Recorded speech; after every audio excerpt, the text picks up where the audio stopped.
Right then, this is analysis video 9, the analysis of Pierre Gasly's audio between him and his race engineer at Abu Dhabi 2021. If you've not already checked out the previous videos in this series, please do so. They're all important because they all demonstrate the fact that this was a fix and all the teams were complicit with it.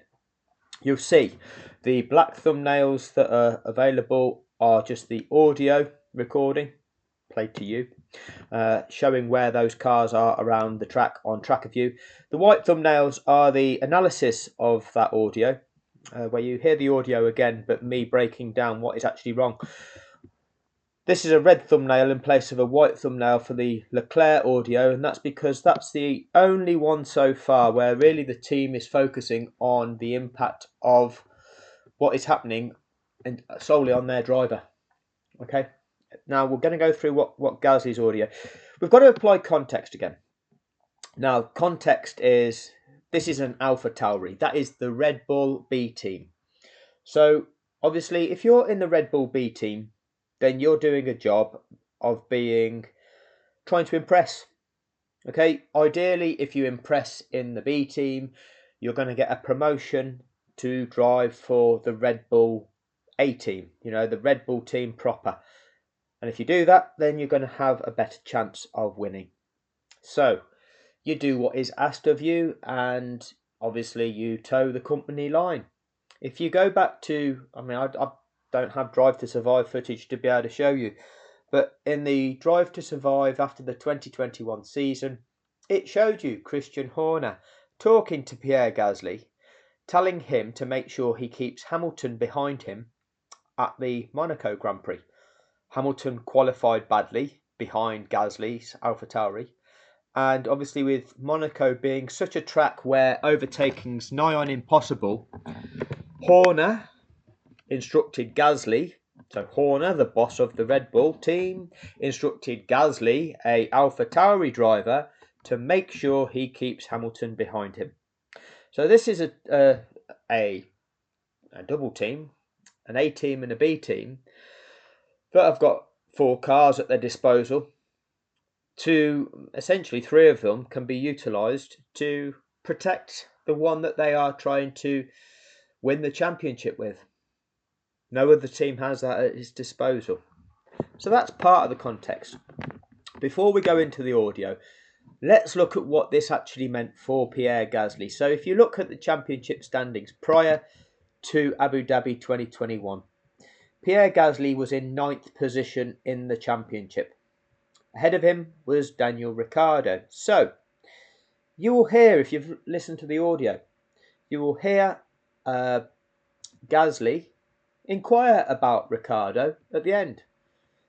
Some of you might have thought, what's he asking about Ricciardo's finishing position? Well, it would be because he knows that Ricciardo is the car ahead of him. So Gasly needs 16 points at least to overcome Ricciardo. Okay, and the reason is, if you look at the number of points accumulated throughout the season, we've got Ricciardo has got he got 27 points there. Why has he got 27? Was there a sprint race at Monza? Ricciardo won the Italian Grand Prix, the one where Max ended up on Lewis's head. That was actually won by Ricciardo. 1 plus the fastest lap. I don't know why that's shown as 7. Whether he got some in the sprint race as well. So he's got a race win to his name. So just getting 15 points to go to 115 points is not going to be enough to overtake Ricciardo. All right? So Gasly needs 16 points. How do you get 16 points? Well, you've got to finish 2nd or higher. Or you've got to finish 3rd, but with the fastest lap. Trying to get 3rd and fastest lap in an AlphaTauri is going to be highly unlikely. So, 9th position in the championship for Gasly. Pretty good finish, really. Behind him, the 2 Alpines of Alonso and Ocon. Alonso is 23 points behind him. So, the only way that Alonso will overtake Gasly is by winning the race and Gasly failing to take any significant points. And you look at this, the top 4 positions are filled by Mercedes and Red Bull in the championship. And then we've got Leclerc in a Ferrari, Lando Norris in a McLaren, then Sainz in a Ferrari, and then a McLaren. And then we've got Gasly in an AlphaTauri. So, relatively speaking, he's done all right. He's beaten the 2 Alpines, and then he's beaten the 2 Aston Martins, and then his teammate in the other AlphaTauri, Yuki Tsunoda, is down here in 14th position. Next up is George Russell on 16 points. But you've got to remember with George Russell and his 16 points, 10 of them were from the Belgian parade. He qualified second. There was no race, and they awarded him second position in the championship. Not say 10 of them, it was 9 of them, sorry.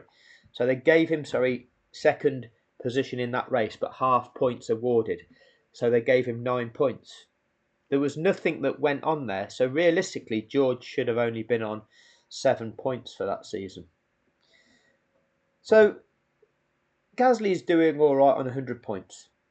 But realistically, he's extremely unlikely to jump to 8th in the championship, and it's extremely unlikely that he is going to be surpassed by Alonso. So realistically, that Abu Dhabi race is not going to make any difference to his finishing position. If anything, all it will do is let's have a look what the AlphaTauri team can achieve, if anything, as a team. Where are AlphaTauri? So in the championship, despite the fact that Gasly is ahead of the 2 Alpine cars, because of Yuki Tsunoda's performance, it's meant that the Alpine team are actually 5th in the Constructors' Championships. And when there's around about $10 million available per place that you climb in that ladder for Constructors, it's quite important, really. The AlphaTauri team are 29 points behind the Alpine team. So the AlphaTauri team would have to outscore Alpine by 29 points. Again, extremely unlikely. Just to get 29 points, assuming that Alpine don't get any points, well, you're going to need, just 3rd and 4th in that race. Well, you only get 15 for 3rd and 12 for 4th. So that's only 27. So you're going to need a 2nd and something else, aren't you? You're going to need at least 18 for 2nd, and if you then get 4th, 12, well, that gives you 30 points, but you've then got to hope that Alpine don't score at all. So again, changing position with the Alpine team is highly unlikely. Aston Martin aren't going to catch them. Aston Martin are 43 points behind. It's not going to happen. Let's have a quick look at the actual state of the race. So this is where I start the footage, 1:28:20. This is actually data view at 1:28:20. So this is where the actual time difference is between each of the competitors. Most of you, if you follow the series through, you know where these drivers are on the track. Hamilton in the lead. Verstappen is 12 seconds behind Hamilton. Okay, plus 12.043. Perez is 38.5 seconds behind Verstappen. Okay, no, I've got that wrong. He's 38 seconds behind Hamilton. Let's look at the interval column, INT. Look at that column there. That's what we need to look at. So the gap for Verstappen's the same. So that's 12.04 seconds behind Hamilton. Perez is 26.69 seconds behind Verstappen. Sainz, 29 seconds behind Perez. Bottas is just 2.5 seconds behind Sainz.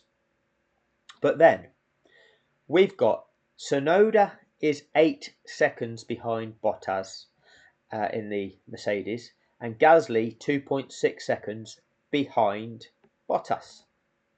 No, I've said that wrong. Gasly's 2.6 seconds behind Tsunoda. The 2 AlphaTauri cars ultimately pass Bottas on that illegal last lap. So in the race, Bottas is beating Tsunoda by 8 seconds and Gasly by 10.6 seconds. They both pit onto soft compound tyres. This is the AlphaTauris. These are not as fast as Red Bulls. Okay, you can see because these Gasly's 1 minute 21 behind Hamilton. Verstappen's 12 seconds behind Hamilton. So these AlphaTauris are like a minute 10 seconds off of the pace of Verstappen's Red Bull. And they are, 38 seconds behind his Perez. They're 40 odd seconds behind the Red Bull of Perez. And yet both of these AlphaTauris are able to overtake Bottas's Mercedes. From being 10.6 seconds behind when the race is neutralised, Gasly and Tsunoda get the opportunity to pass Bottas, the car that's then in front of them. Norris is 11 seconds behind Gasly, 11.17. Look at Verstappen, 12 seconds behind Hamilton, 12.043 is Verstappen behind Hamilton. Norris behind Gasly, 11.17. That's almost a second closer to Gasly than Verstappen is to Hamilton. Norris doesn't get the chance. Norris does not get the chance to challenge the car that's ahead of him.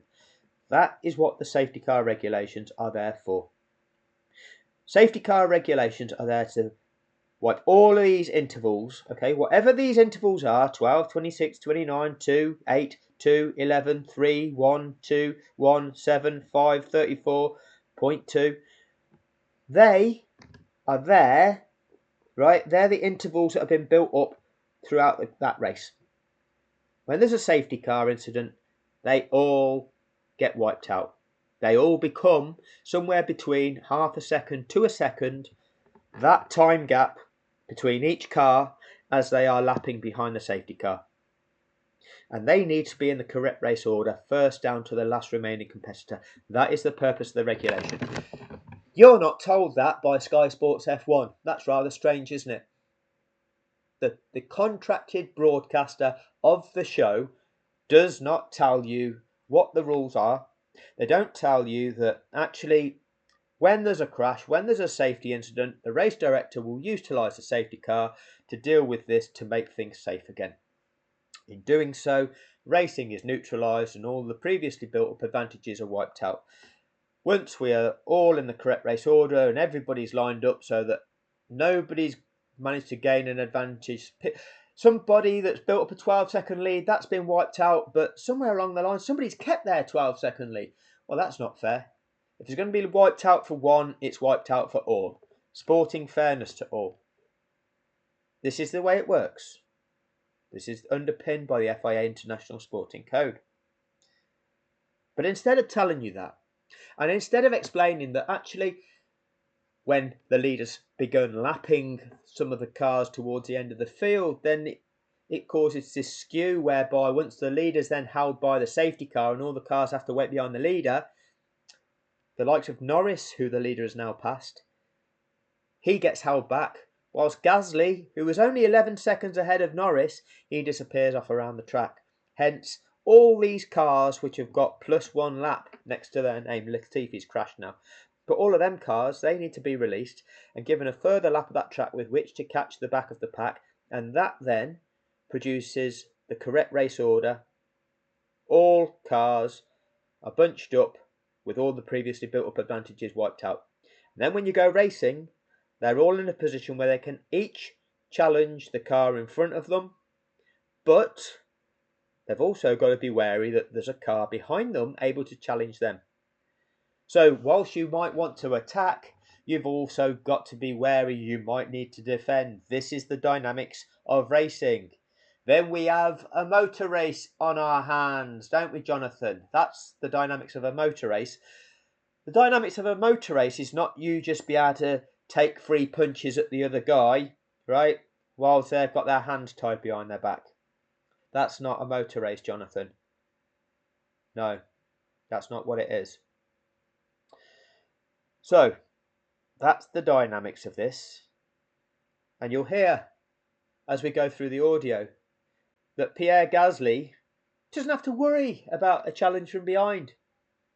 We've got then, he's 6th because Perez retires, the 6th place competitor in this Grand Prix, where there will be 14 cars in it. Perez retires, Latifi's out. The 6th place competitor does not have to worry about being challenged for his position.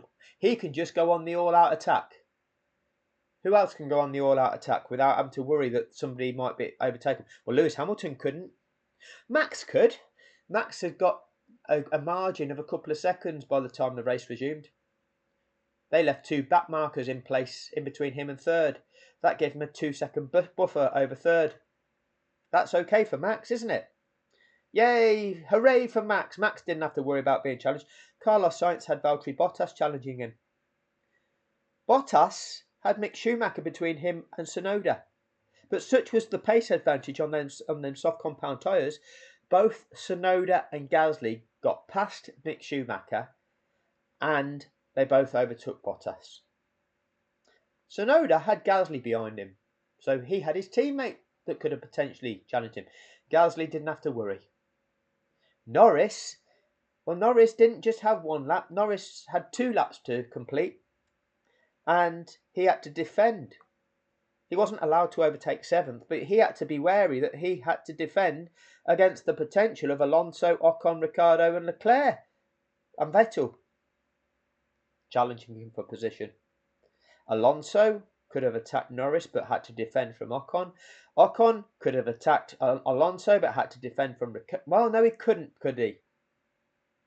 Ricciardo. Well, the way things were actually was that Ricciardo pitted.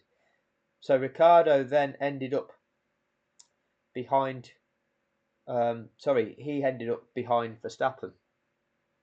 Pitted, so he lost position from 11th. So whatever I've just said about Ricciardo when I read that list, let's remember the dynamics. Ricciardo pitted, leaving Leclerc and Vettel as one of those released cars, those 5. So Leclerc is the car that could have challenged Ocon in front of him, but had to beware of defending against Vettel. And Vettel can challenge Leclerc, but Vettel doesn't have to defend from Ricciardo, who was held back in between Verstappen and Sainz. Ricciardo on the soft compound tyres never got a chance to challenge Vettel. Stroll also, he changed for fresh tyres. He never got a chance to attack really. He had to wait. He got blue flags. He had to wait for Sainz to pass him before attempting to catch Daniel Ricciardo's long gone then. Mick Schumacher, well, there you go. He's going nowhere as he was never good enough.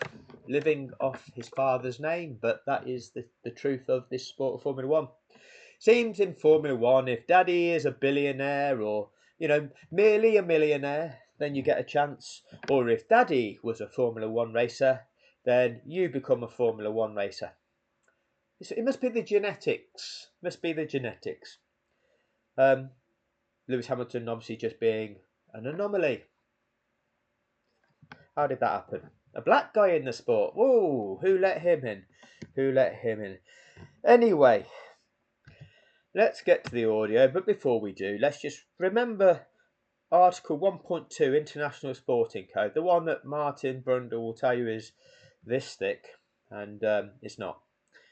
80 pages long is all it is, and half of that's written in French. See on the left-hand side of the screen, that's all of the French version. The right-hand side is exactly the same, just written in English. So whilst it's 80 pages long, the bit that you need to read would only take up 40 pages because the other half's French. Okay, so 40 pages of information. If you're not able to read a document that's 40 pages long and understand it, well, Formula 1 is a far too complex and technical sport for you to understand. Don't you worry your little head, okay? Just buy the Verstappen merchandise, buy an orange flare and say, yay, Supermax, okay? Because that's about your level. But if you've got a bit more intelligence than that, then what you can do is just have a quick read, all right? And you don't even need to read that far. I mean, all it is here's the contents page. That's the start of the document. And then all you have to do is go, oh, that's the contents page. Don't need to worry too much about that. Page 1 of 80. And then you just go on to page 2. And you got 1.1.1, 1.1. That's on page 2. 1.2.3. It will never be enforced so as to prevent or impede a competition or the participation of a competitor, save when the FIA concludes that this is necessary for the safe, fair or orderly conduct of motorsport.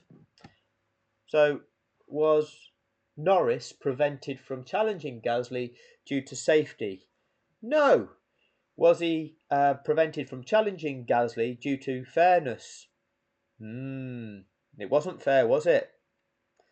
Was it orderly conduct of motorsport? No, because it's got to apply to all competitors, isn't it? So you've breached the regulations, haven't you? The FIA, the governing body of the sport, has breached its own regulations.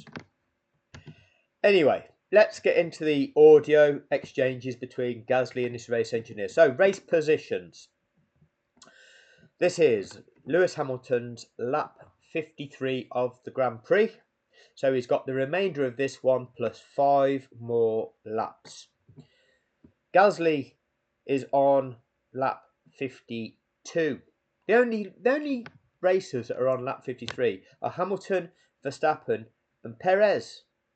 Okay, the rest haven't even made it onto 53 yet. Even Sainz in 4th place has not made it onto 53. Hamilton, the leader, has lapped up until Norris, who at that stage was in 8th position. Gasly is just up the road here in 7th. Okay, so Norris 11 seconds behind Gasly. Verstappen here, the blue dot, is 12 seconds behind Hamilton. So Norris, the orange dot, is closer to Gasly than Verstappen is to Hamilton. And then this is what happens. Let's play it.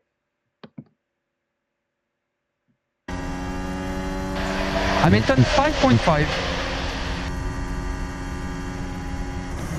So Gasly is getting the notification from his race engineer how far Hamilton is behind him.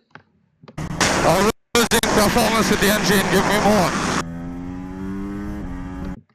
That appeared that Gasly wants more performance out of his car.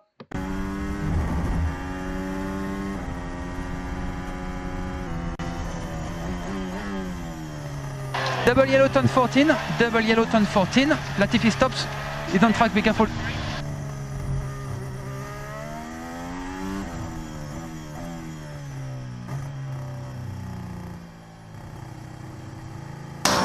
What should I stay out? Okay, he's approaching the pits. Gasly is mindful. There's a incident. There's a car on track. It's likely to be a safety car. Do I pit for tyres? See, the drivers know. He knows that this is the sort of thing that happens in a race. Do I pit for tyres or do I stay out? If I pit for tyres, am I going to get passed? Is that going to drop me down the order? So this is what Gasly is mindful of. This is what he's asking his race engineer. Stay out, stay out, stay out. Stay out. Why have you stayed out? Why did Lewis Hamilton stay out? Oh, it's because if you pit and the guy behind you is about 11 or 12 seconds behind, and if you pit and they don't, you lose track position. That is why Gasly stayed out on track. So for all the strap-on fanboys that keep saying after all this time, oh, Hamilton should have pitted as well, and then it could have been, so it's Mercedes' fault that they didn't pit him. Well, yes, it was Mercedes' fault because they were complicit, but it wasn't because of this reason. Gasly, 11 seconds ahead of the car that's behind him in the race, which is Norris, is told to stay out. Hamilton, 12 seconds ahead of the car that's behind him in the race, is told to stay out. Funny that it's the same call. Mode 14, shape 5.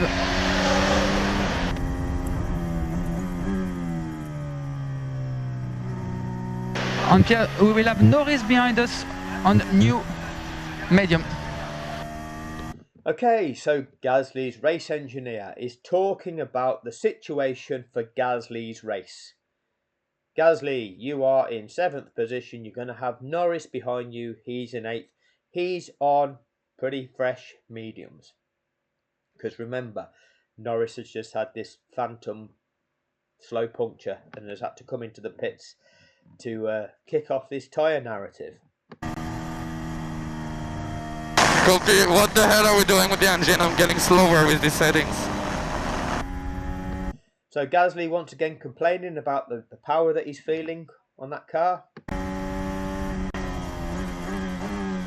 Yeah, we are checking, Pierre. We are checking.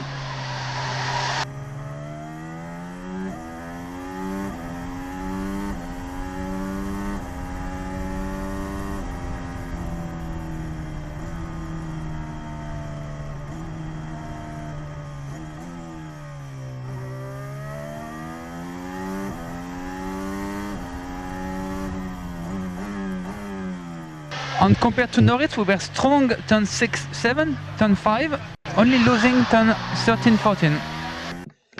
So, look at that level of analysis from Gasly's race engineer. They're able to look at Gasly's lap and assess the areas around that lap where Gasly's pace is strong and compare it to Norris's pace and his splits and his timings around the various sectors of that lap and determine where Gasly is strong or weak against that McLaren. So they'll know where best to deploy their extra little things that give them extra boosts of power, whether that's electrical energy or whatever it might be. They'll might need to use that for defending, or they'll know where he's strong and can compete on equivalent power. That's the level of these guys. That's what they're able to actually determine with the data that they have at their disposal. So if you can do that, in an event, in a Grand Prix, you have the possibility of a safety car. Do you not think you're going to look at the data relating to these kind of incidents? And you're going to utilize that data as part of your strategy calls. You're going to use that data to determine whether or not you will risk pitting and potentially losing track position. Is it worth pitting and potentially losing track position to go onto fresh tyres?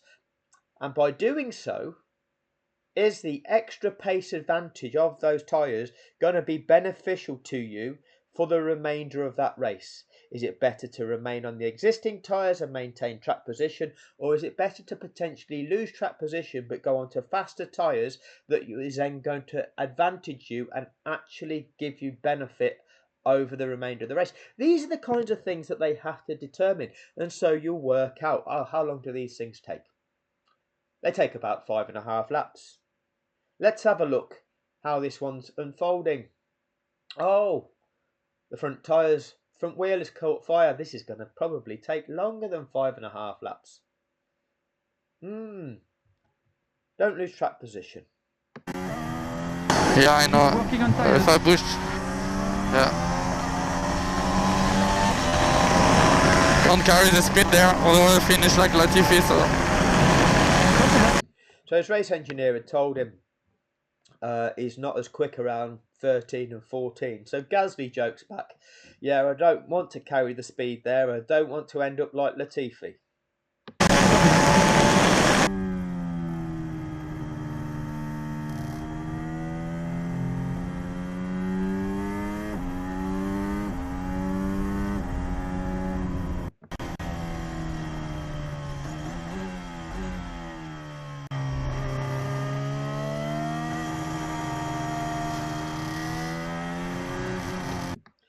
I'm stopping it there because I want to show you what Gasly can see on track.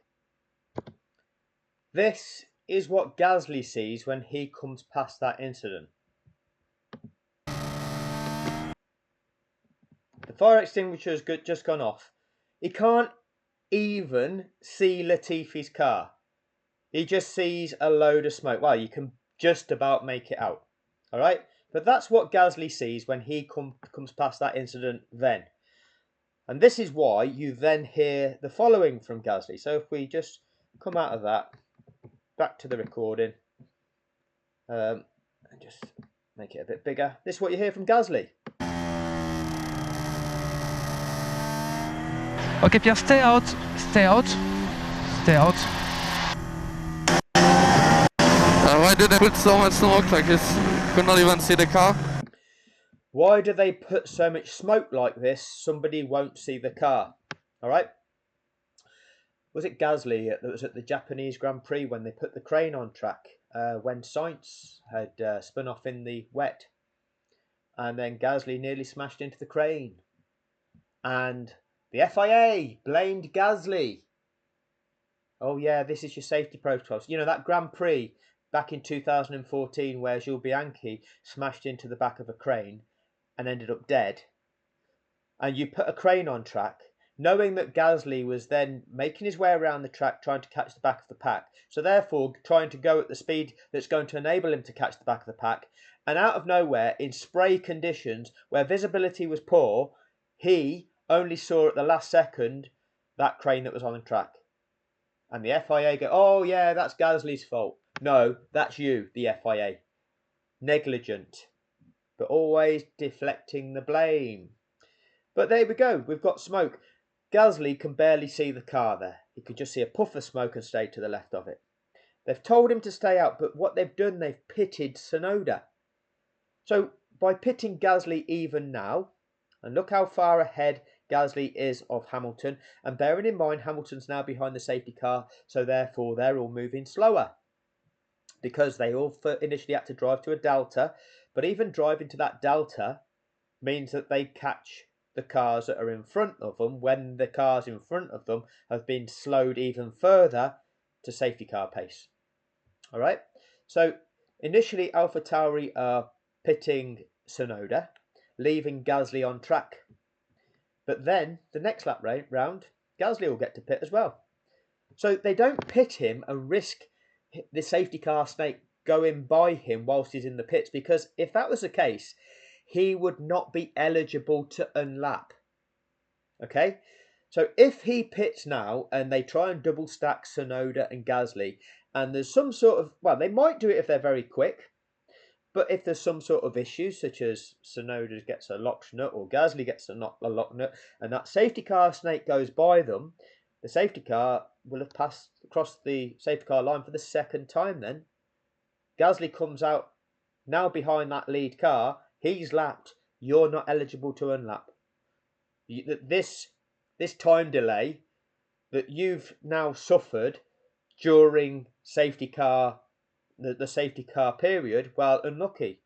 That error wasn't in play whilst racing. We're neutralising what has taken place during racing.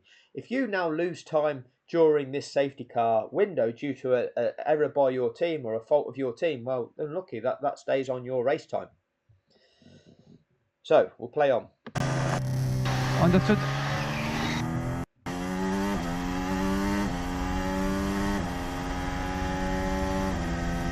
Okay, Pierre, so Yuki has pitted because he had a free pit stop. If we pitted you, you would have lost too much time. What do you mean I was 3 seconds behind? Okay, so you can see there's Yuki having pitted. He'll be coming along the pit exit lane and rejoining at turn 3 soon. But it's highly likely that they could have double stacked, but they didn't need to. And you'll see that they didn't need to. And it was just the potential for risk. The potential that there was an issue with Tsunoda's car. He'd have got held up, for example, and then that would have held Gasly up, and then that would have left Gasly lapped, but ineligible to unlap. With the double stack, we will have lost too much time.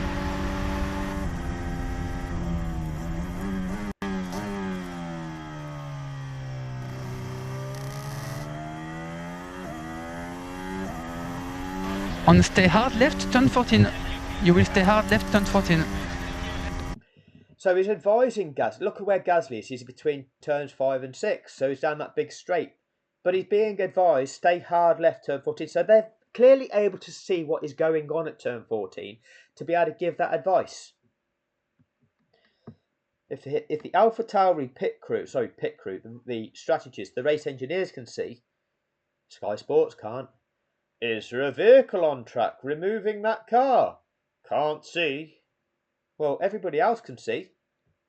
Us, the fans, can't see because F1 TV don't show us that.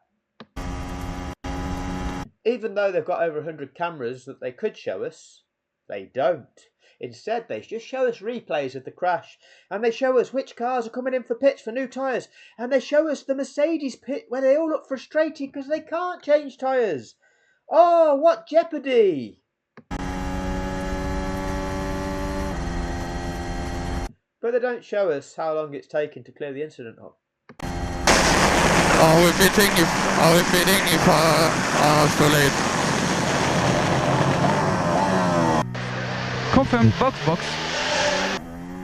So Gasly is asking if you can pit now, and they go, yeah, we'll pit you now. You're far enough ahead of the pack. Shouldn't be an issue to get you in and out the pits. And even if there's a bit of a problem, you should still be out in front of this safety car, Snake. What about the flaps and compounds? No, if we box now we fucked because I'm behind the us. Yes, Gasly thinks that if they box now, he's going to be foobarred on the grounds that he's not that far ahead. But this is what the Formula One drivers know. They don't have the perspective of knowing where they are on track relative to what else is going on. So Gasly is concerned. No, if I pit now, then surely, whilst I'm in the pits, that safety car, Snake, is going to go past, and I'll be lapped. And I will be, as Gasly eloquently put, foobarred. No, Pierre, you'll be fine. You'll be fine. I can't respect the lap time. Gonna lose way too much. They're gonna catch me behind. You will not. Yeah. You will not. Box.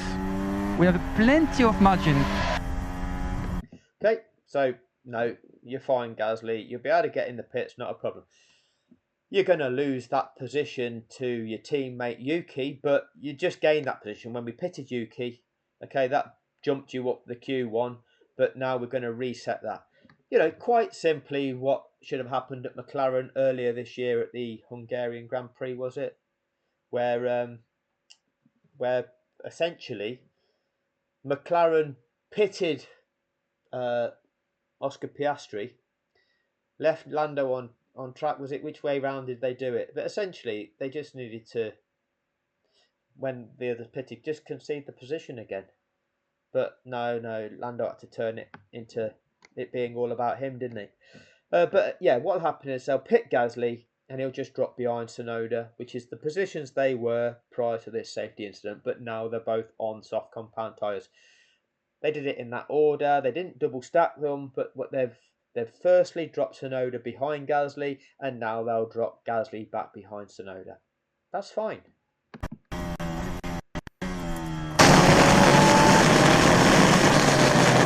I'm stuck behind the us. How come we have so much margin? Yes, you are stuck behind the Haas. Make sure you pronounce the H's there, Pierre. Let's have a look what's going on at turn 14. Well, firstly, there's a marshal with orange overalls leaning over here and having a wave. Doesn't sound right to me. And we've got a crane on track attending to Latifi's car. Box.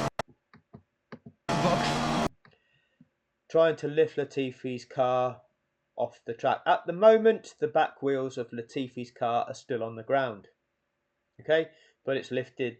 The front end of the car has been lifted up. So this is as Gasly comes by Latifi's car at turn 14 on this lap. Okay, so this is, let's go back to the tracker view. But just so you're aware, this is what Gasly is seeing. So there we go, the grey dot coming around turn 14. I've just showed you what he saw, the crane lifting Latifi's car. The safety car with Hamilton behind it, they're on lap 55. Okay, this is the lap 55 for them, but Gasly's not yet on there. But he's been told to box. You'll see the grey dot disappear into the pits soon. Guys, can you double check because it doesn't sound right to me. Box.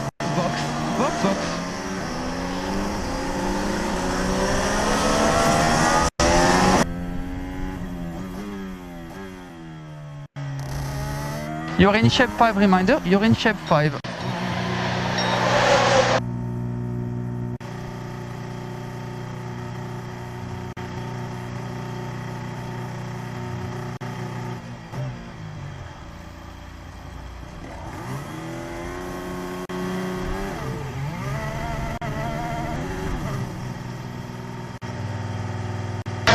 could be clear. How could it be clear?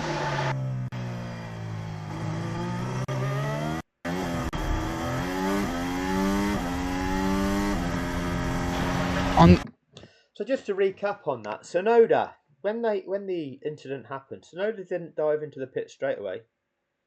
Okay, he stayed out on track and pitted after one lap, or one further lap.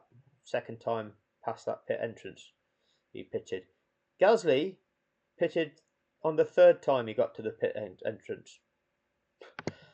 This is what they do. They don't risk pitting and losing track position. If you're the leader and the safety car picks you up, well, all the other cars catch you. You don't get that chance.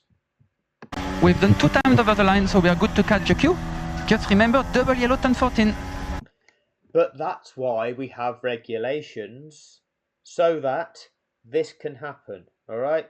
Doesn't matter that, yes, you might have the fortune of getting a free pit stop, but we still need to re-establish the correct race order. Let's just double check what he said there.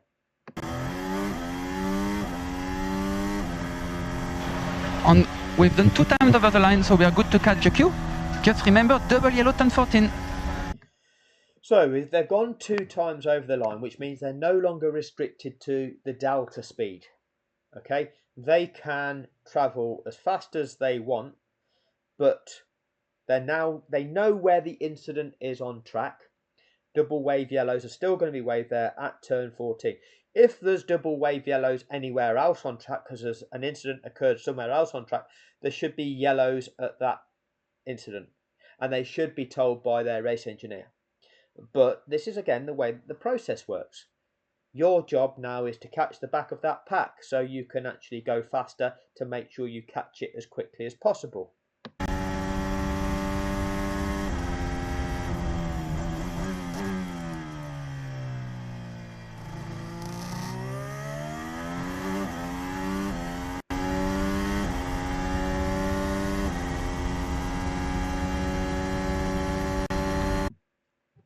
So this is where the safety car and Hamilton is passing the scene of the Latifi crash on lap 55.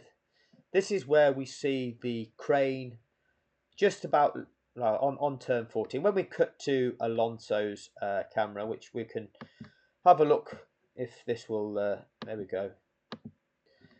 This is the Alonso's view of the situation. It's this one here. This is the lap 55 bit. This is them going around there, and this is the crane removing Latifi's car there, where the cars are right now at the end of lap 55. That's where the lead pack is. So we'll go back to the video. Back to shape 5 is good for now. Back to shape 5. Yeah, so we've turned a strategy on, which will slow you down a bit more end of braking. Sorry, end of straight. But it's all okay. This is the fastest we have. This is the fastest strategy we believe. So we stay aware of the switches. On Yuki is in turn 12 now. Nobody behind it. How come it's faster if it slows me down?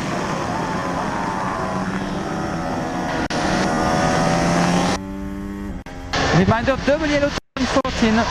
Double yellow turn 14, be careful there.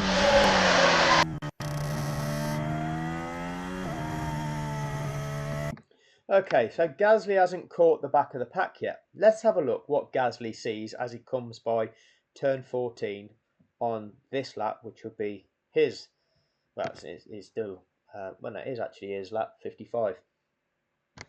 Well, I'll show it to you like this because it'll just be a bit more interesting for you. You've got, this is him the previous lap where he comes by the Latifi car where I showed you the crane was lifting it. We chunked this through in 10-second intervals. This is him then entering the pits immediately after that. This is him now probably exiting the pits. No, it's not. He's obviously pulling up at his pit box. Now he'll be exiting the pits. There we go. That's the bit of a curve you go back. He's got on track. Turn 5, down the straight towards turn 6. This is turn 7. This is on the way down to turn 9. This is around turn 9. So where are we? Here we are then. This is coming round turn 14. Marshall on the corner, waving. Looks to be a crane on the right hand side. There looks to be something over there. Let's have a look what's going on. Oh, Marshall's still there, sweeping up. Okay? Whatever we... But look at how he was told there's yellow flags here before they keep hard left. But there's Marshall still here. have just... And he has to steer. Look at all these guys in orange. All right? They're on the track trying to deal with what needs dealing with. 1, 2, well, there's probably 2 there. Either that or somebody that's a bit chubby. Right, so I'm going to take you back to the main video and we'll see if we can hear properly what he's saying, because I can't play you continuous footage on that. At least you can see what's going on. So, back to this.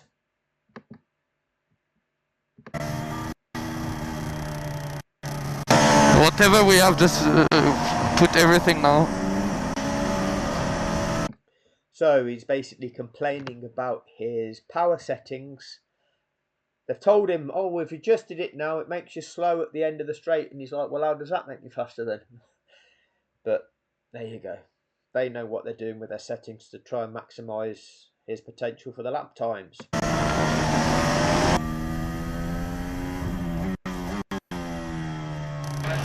Okay, Perez looks like he's retiring. Perez retiring. So they're informing him that Perez is retiring. And that then has boosted Gasly from 7th position in this race to 6th. So the AlphaTauri team is telling Gasly, this is how it's impacted your race. Okay, Perez is retiring. Good for you know, it's good for you. You've now gained a place. The A-team car. Right, Hamilton, the leader, is now on lap 6. All right. He's now on lap... No, not lap 6, lap 56. What am I talking about? Lap 56. Let me just go back a little bit. I'm going to cut now to Charles Leclerc's camera. We are on lap 56. The red dot by turn 2. Okay? At that point in time, we're going to have a listen to what Charles Leclerc's camera is. And note, look at Gasly now. Having chunked back to here, Gasly is just about to turn 14. Okay? So I've showed you where Gasly is at turn 14. This is now, Charles Leclerc is here at turn 2. So if I just come out of this, and we'll go back to this tab here. And this is Gasly's car. And we'll just go back 10 seconds, show you Gasly coming around turn 14. So this is on the approach to turn 14. All right.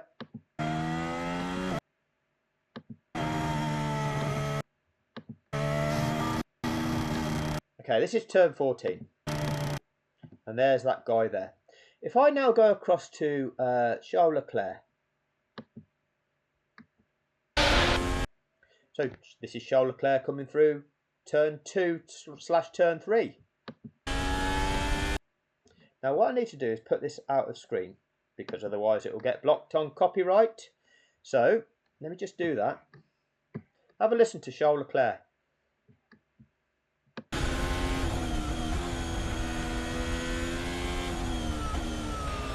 So if we overtake Ocon, we will beat Norris for the championship. Wait there. Let's go back. So no unlap will go. So no unlap. Straight for a restart. So that's actually at turn 2.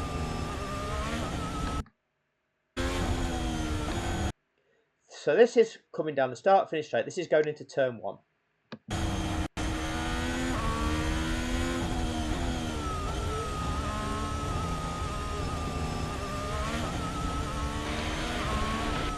So no unlap. No unlapping. That's about turn 2, turn 3. Let's have a quick look on tracker view. Again.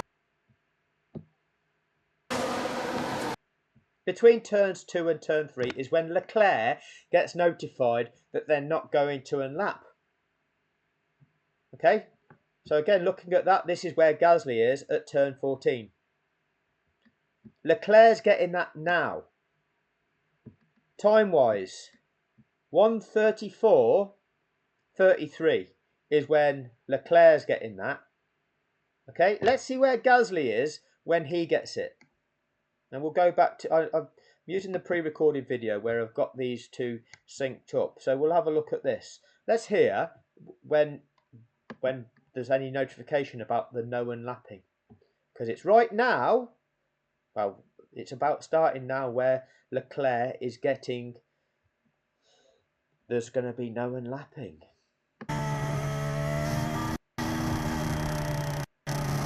Whatever we have, just put everything now.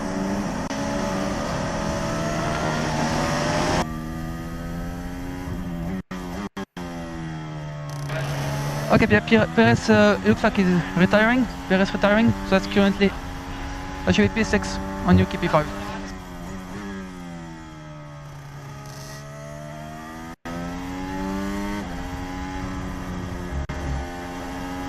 Where are the Alpines?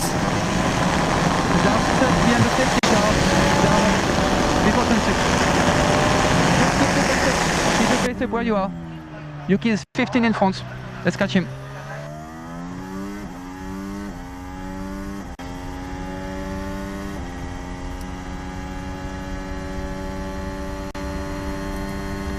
So that's really muffled. I don't know if, let's try and work out during that communication whether they said about that they won't, the Alpines that Gasly knows are behind him won't unlap. Let's just go through that again.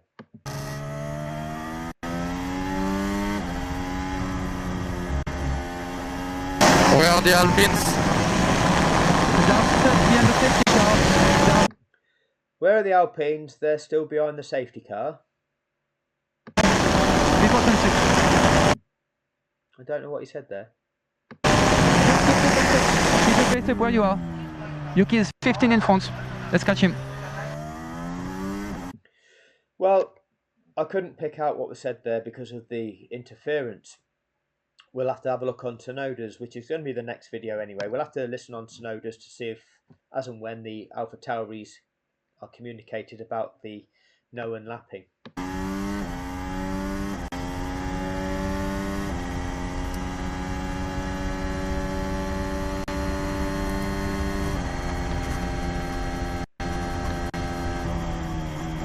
Okay, Pierre, lapped cars will not be overtaking.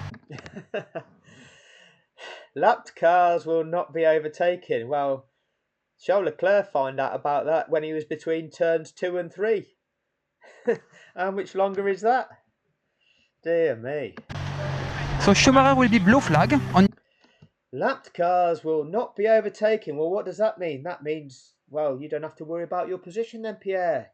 You're in 6th place and nobody's going to fight you for it.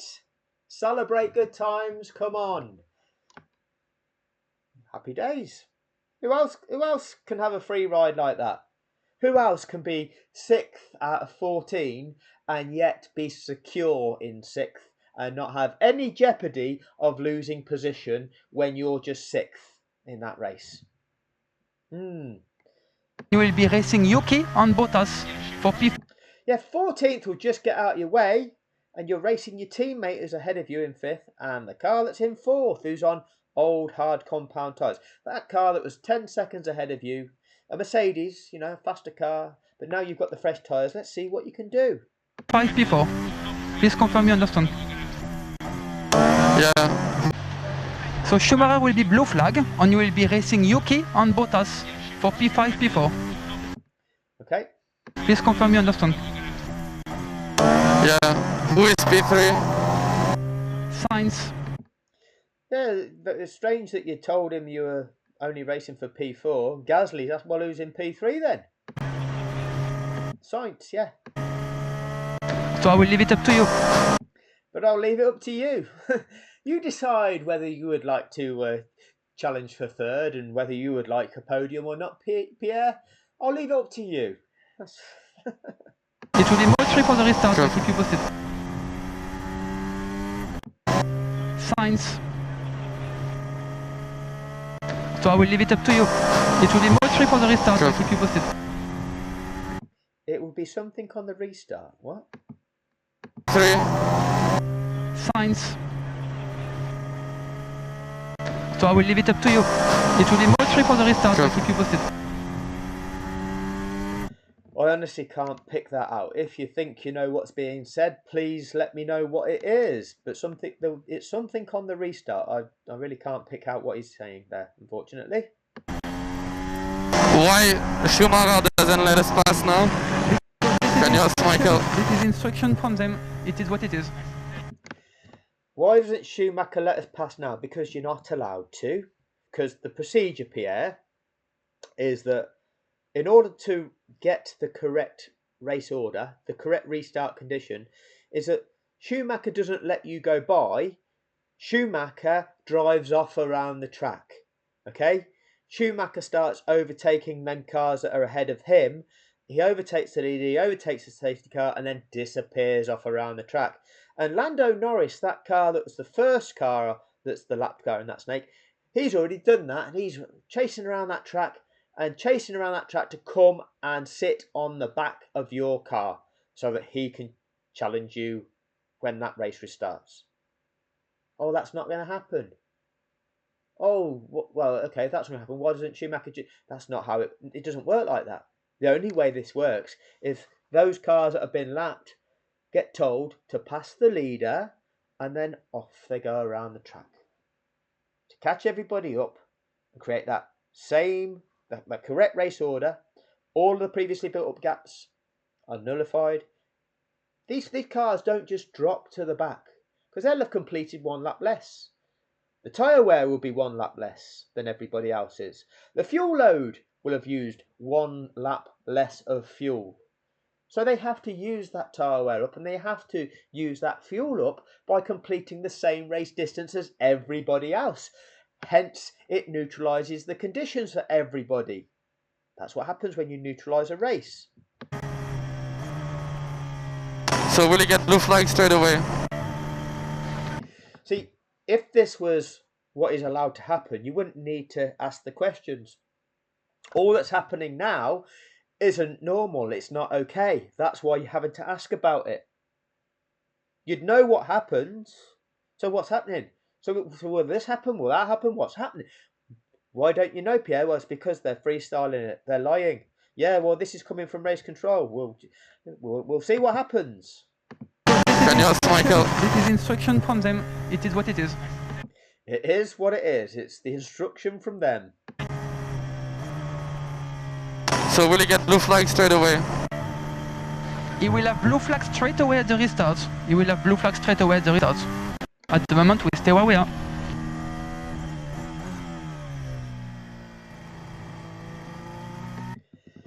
He will have blue flags straight at the restart. So, what the race engineer is doing, let's be clear about this.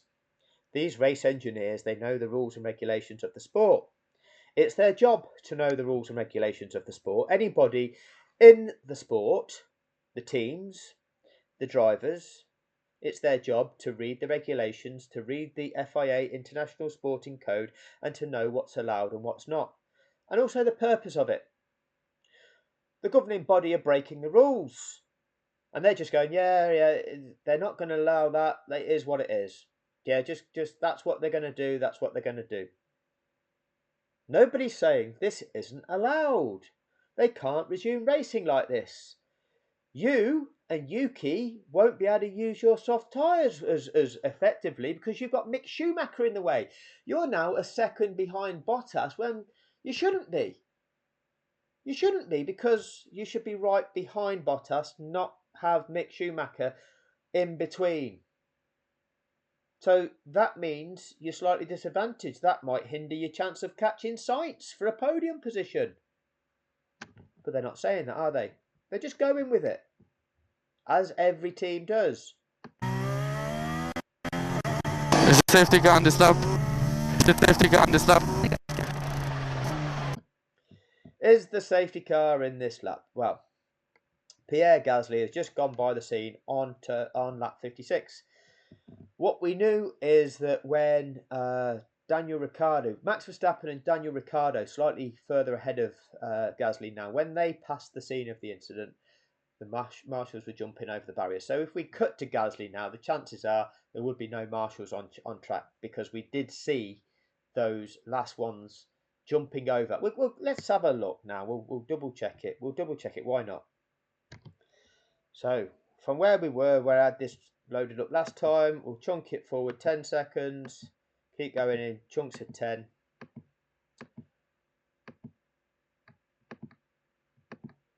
Okay. And Gasly is just approaching turn 14.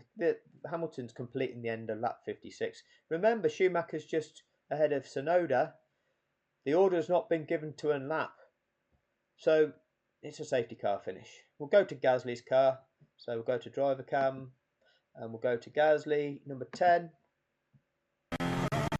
Coming round. There's a safety car on this lap.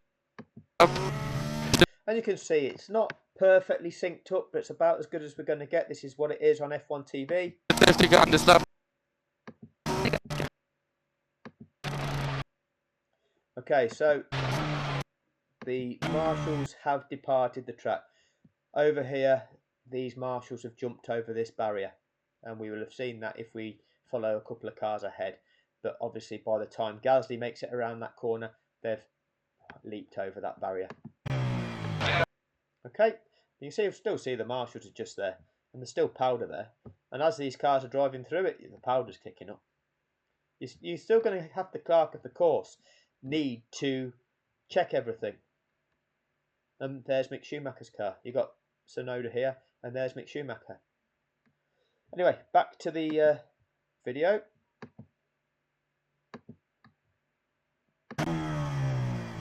Keep working on front brakes and tires. Shape 5 available if you can take it.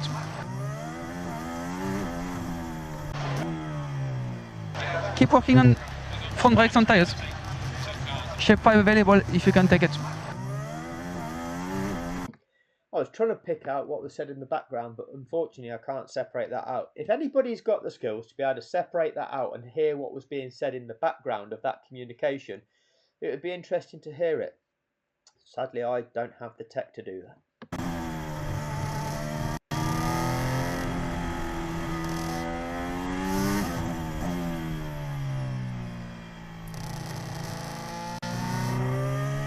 How many more laps?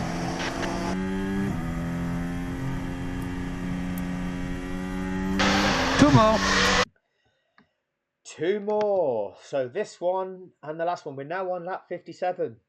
Even if the lapped car. So at the point in time where they made the decision at race control that the lapped cars aren't going to be released, that's because there were marshals on the track.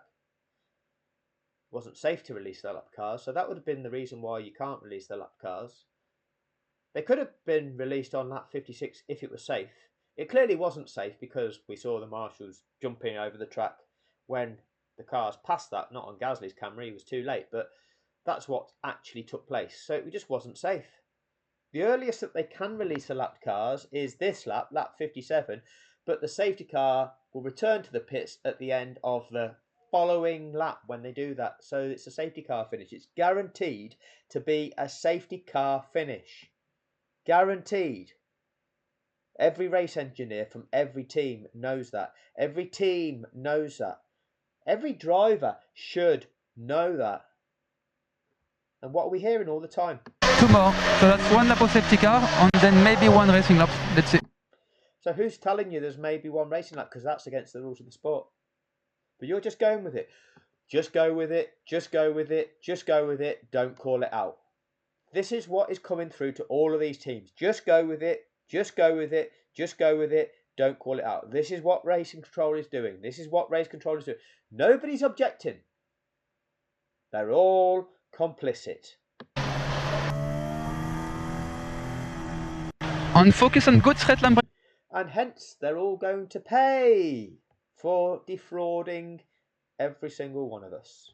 Braking, so nobody behind you, so you can open the gap and then good straight line braking. Obviously keep the maximum car length behind you. We have a rule. Can I go mod 1? Confirmed, confirmed, charge on, mode 1 in the background.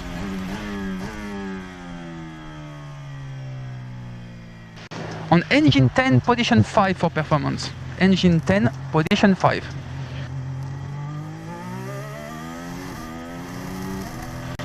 Let's go offset 1. Let's go offset 1 for the restarts. And back to EB8. Okay, lap cars are gonna go by now. Lap cars are going by now. Not sure what they're doing. Not sure what they're doing. Lapped cars are gonna go by now. Not sure what they're doing. Let's see if we have a racing lap or not. Let's see if we have a racing lap or not. Why would you say that? And it's ending, and it's ending. Wow. Well, it's because that's not allowed. Let's see if we have a racing lap or not. Why is that? Because they're freestyling the rules. Now that they're releasing the lapped cars, the safety car will return to the pits at the end of the following lap. Well, that shouldn't be a racing lap then, should it? Let's see if they have one or not.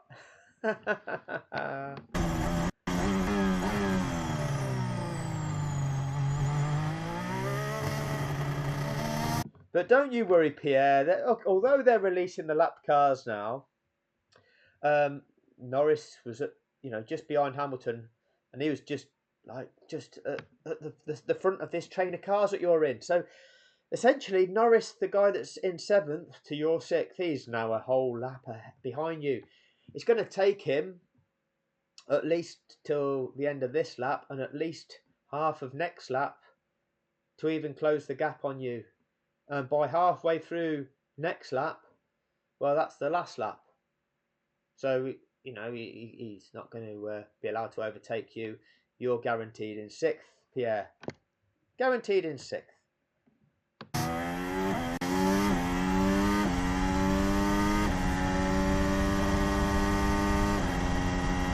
Okay, Schumacher is saying where is, sorry, safety car in this lap.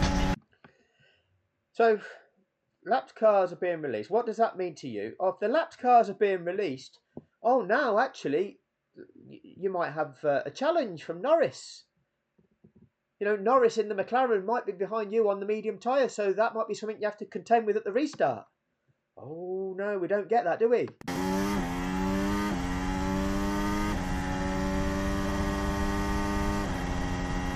Okay, Schumacher is saying where is, sorry, safety car in this lap. Safety car in this lap. Shape 3 now. Shape 3 now. One racing lap. One racing lap. How normal is that? Well, it's not.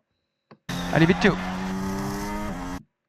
Lapped cars will now be released. Well, how come Mick Schumacher's still ahead of Yuki? How come Mick Schumacher's still in between us and getting ahead of Bottas and then potentially challenging Sainz? We keep it clean.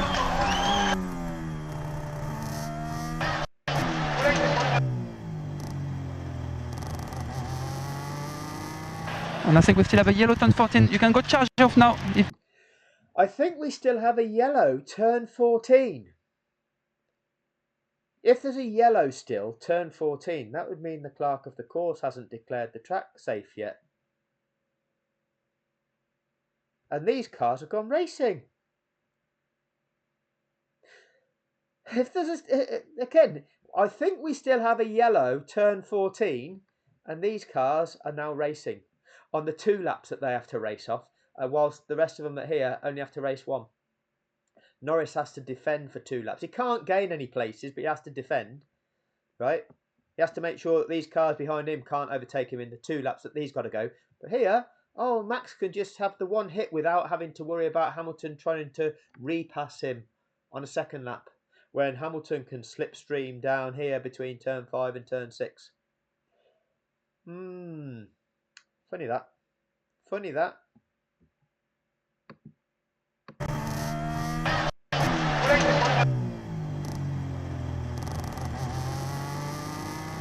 And I think we still have a yellow turn 14. You can.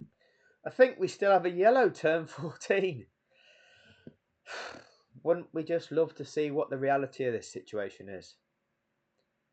But again, all we can see is Latifi's car cam at this corner, and that's now facing away from the track. So Go charge off now. If people are very slow, charge off now.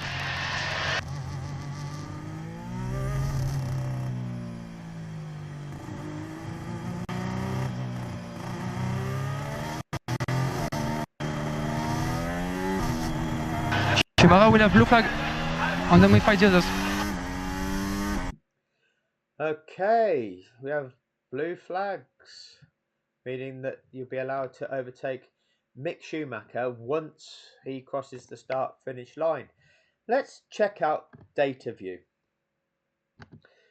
So, data view, safety car ending, and it's ending, and it's ending. Wow, lap 57 of 58. And if you look at this bar at the bottom, it's got these cars now bunched up. Hamilton, the lead car, Verstappen is like there overtaking him as well. But don't you worry about that. These are the cars, the 5 cars that have been released. They're doing their 2 laps to race off rather than just the one that everybody else has to do.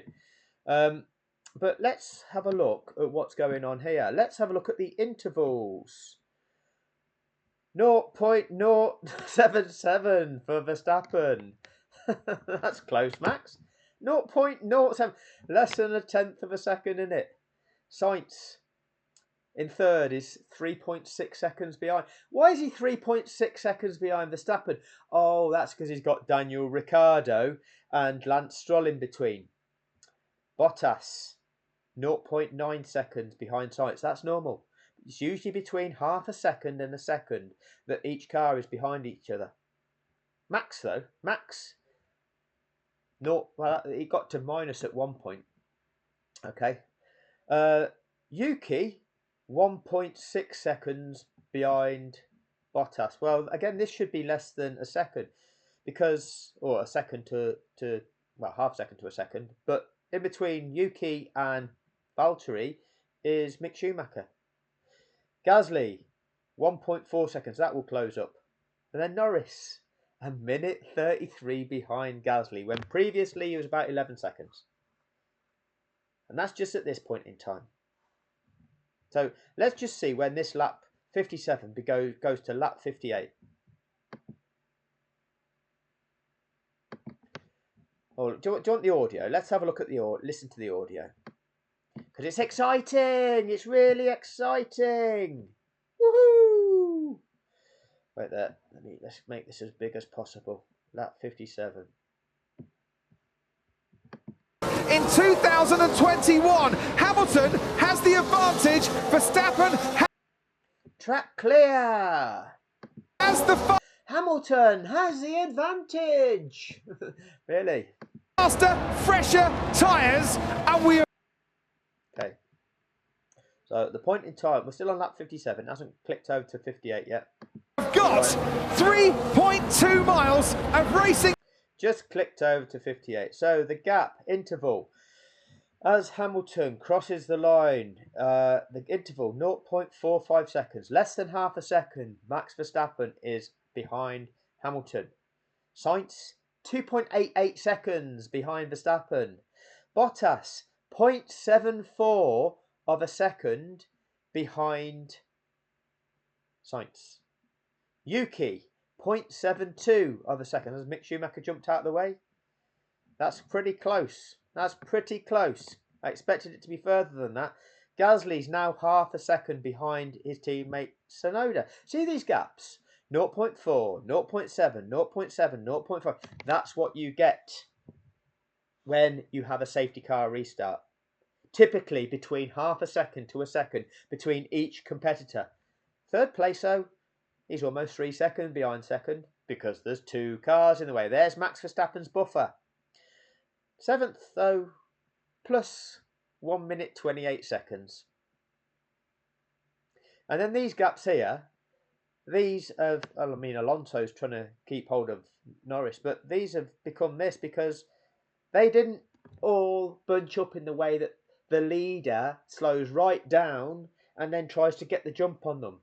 So these gaps become nothing and then they all react. That never happened. They all just got past the safety car and gone. They were gone. And so they never all got the chance to concertina back up again first and then kind of bolt. That never happened for those release cars. So, you know, we've now got Ricciardo 23 seconds behind Vettel. Stroll 1.4 seconds behind 12th. And Mick Schumacher 1.6 seconds behind Stroll. So again, they've not got these less than a second gaps between them either, have they? Sporting fairness to all competitors. Action all the way to the checkered flag as the crowd roar the drivers on to the... Oh, the crowd are loving it because they don't know that it's not authentic. They're thick and they're just excited. Okay, just as long as you keep the crowd aroused, they won't understand that they're being trousered. Anyway, back to the audio from Gasly.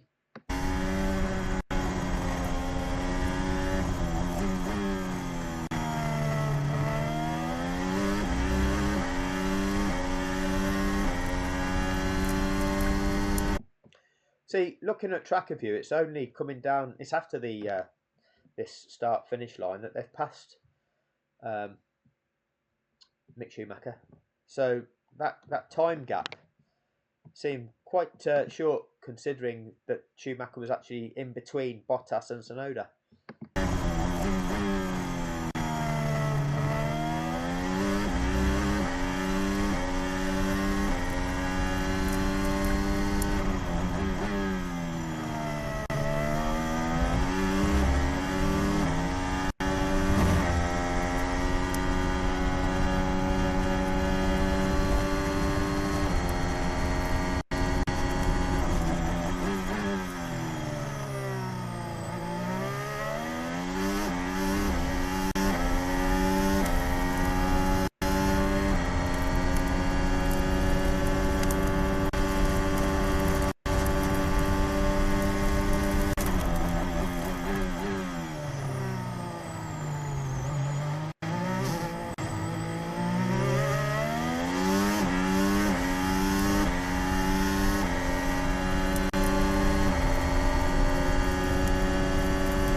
So that's the two AlphaTauri cars, both overtaking the Mercedes car that was previously 10 seconds up the road from Gasly. But Gasly got the chance to overtake it. Norris, who only had Gasly 11 seconds up the road from him, he didn't get that chance to have a go at Gasly, did he? No, he didn't get that chance. That's not in the regulations, that's not in the FIA Sporting Code, is it? International Sporting Code that all of those teams and all of those competitors are supposed to adhere to.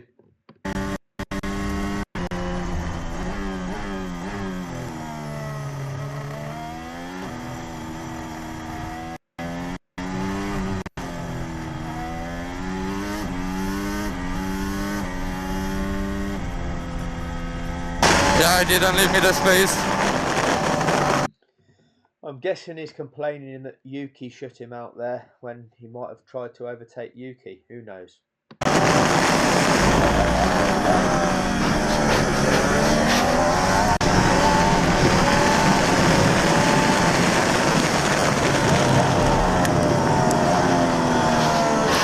Well done, penalty 4. Nice job, mate. P5, very good. Max wins the race. No. Max in the 18 wins the race. Well done, you come P5. Max wins the race. Way. How did you do that? No way. How did he do it? Well, they set it up for him, Pierre. Yeah, they just broke all the rules. All that you've just experienced, yeah, has just been done for Max. That's what's happened. How did he do that? Well, you know this safety car regulations that you all have to abide by for sporting fairness to all competitors. They just threw them out the window just to set it up for Max. How did he do that? Well, that's how he did it. Penalty 4. Nice job, mate. P5. P5. Very good. Max wins the race. No way. How did you do that? Incredible. He's put the soft under the VSC. He put the softs on the same way that you and Yuki did, and the way that you and Yuki were both able to smoke Bottas, even though Mick Schumacher had to jump out of the way. Yeah, Max was able to do that easily as well on Lewis. Yeah, incredible, isn't it? Incredible. Who'd have thought? I mean, Daniel Ricciardo had also gone into the fresh soft contact pan tires. He didn't get the chance to overtake anybody. No, not Daniel. No, because we didn't apply the regulations. We selected who would have the chance of overtaking cars. The cars that had the chance of actually making ground in that race were the Red Bull car and the AlphaTauri. Oh, just the Red Bull and the Red Bull B team.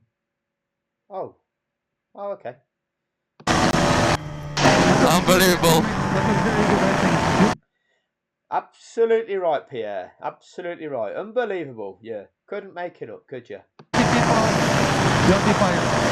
That's way of finishing the season. Should be very proud. Incredible. Incredible.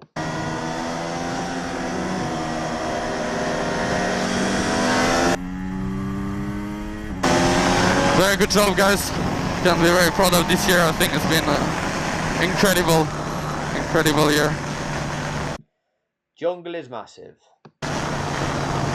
Can be very proud of yourself with what we have achieved, and think we can be very optimistic for next year. You guys are making big step forward, so I must say it's a pleasure to work with you, and yeah, I gave everything this year and I'll keep pushing and give everything I can for you. And thanks again for all these good races.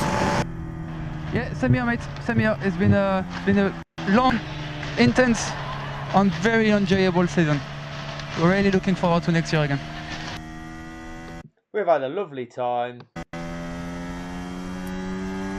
I think we've made progress with the front wing, because that last lap, how I jumped over the curb, I thought I was... By the last race of the season, we've finally cracked it. We've made progress with this front wing, but it's completely different design for next year because it's the new regulations. Oh, a bit late getting that finally cracking it. Gonna finish the race without the front, but amazing.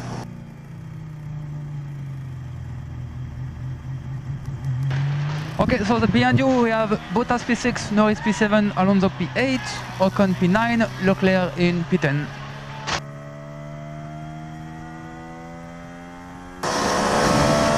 Copy. Where is Ricciardo? He's out of points, P12. So I think he's asking about Ricciardo on the basis that Ricciardo was the car ahead of him in the championship, 15 points ahead, but really it's inconsequential because Gasly didn't get 15 points himself, didn't get 16 points himself, so... Fuck, we didn't miss much, huh? Not much. Didn't miss much. He didn't miss much.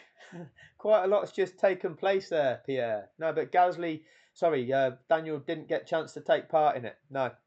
You stop at the bridge, P1, wait for the message on P0. He just got used as a blocker for Carlos Sainz to make sure that third place had no chance of interfering with that race off between the top two, which you're not allowed to do.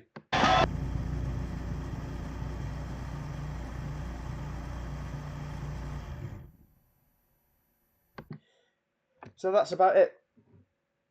That's the Pierre Gasly audio breakdown. And so what does that show you? That shows you that the AlphaTauri team is complicit with race control breaking the rules of the sport, and they're not calling it out. Yes, they are more concerned with the impact on Gasly's race, but they are the B team. They are going to be wary of, to think that they are not aware of the actual master plan by Red Bull would be naive.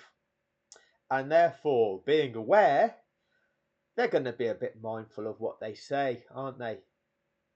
Okay, they're going to make sure they just focus on themselves rather than be dismayed at what might be going on, and they're not going to be calling it out. And they just, yeah, this is just what race control are doing. So yeah, this is what race control are doing. This race control are doing that. That's fine. This is what it means to us. Doesn't surprise me. Doesn't surprise me. So next up will be Yuki Tsunoda's onboard audio and what is communicated to him by his race engineer. Same process, you'll hear the audio in the black thumbnail, and then I'll do a breakdown of it, and we'll expose again that AlphaTauri will be complicit with breaking the rules of the sport for that ending, and we'll see if anything else pops out to us when we go through that. Thank you for your time on this one. Please keep sharing the content if you can, please. YouTube is evidently messing with my channel. Today I've had 4 subscribers decide to unsubscribe, which, you know, I very rarely unsubscribe from channels that I've subscribed to. It's just, you know, once you've subscribed to something, it's there as somebody you've subscribed to. How often do you go back and go, oh, I don't like that anymore, unsubscribe? Very, very rarely.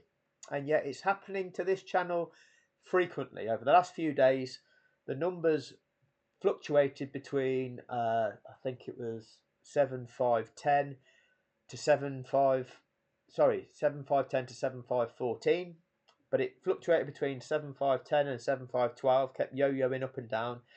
And it got up to 7514 today, and now it's back down to 7510. So YouTube, are you knocking off subscribers? Are you just trying to just keep the size of the channel down? Is that what it is? Are you actually notifying people when these videos are uploaded? Who knows? Let me know what you think in the comment section, YouTube. Let me know what you think. Who are your owners, YouTube? Oh, that would be Google. Who owns Google? I can't remember the name of the company. Who owns them? Oh, that would be Vanguard and BlackRock. You know, these massive banking corporations that have got like a 10% ownership of everything, you know, including Liberty Media and other media, and that includes ownership of them Formula One. The corruption that I'm calling out, that they don't want me to call out.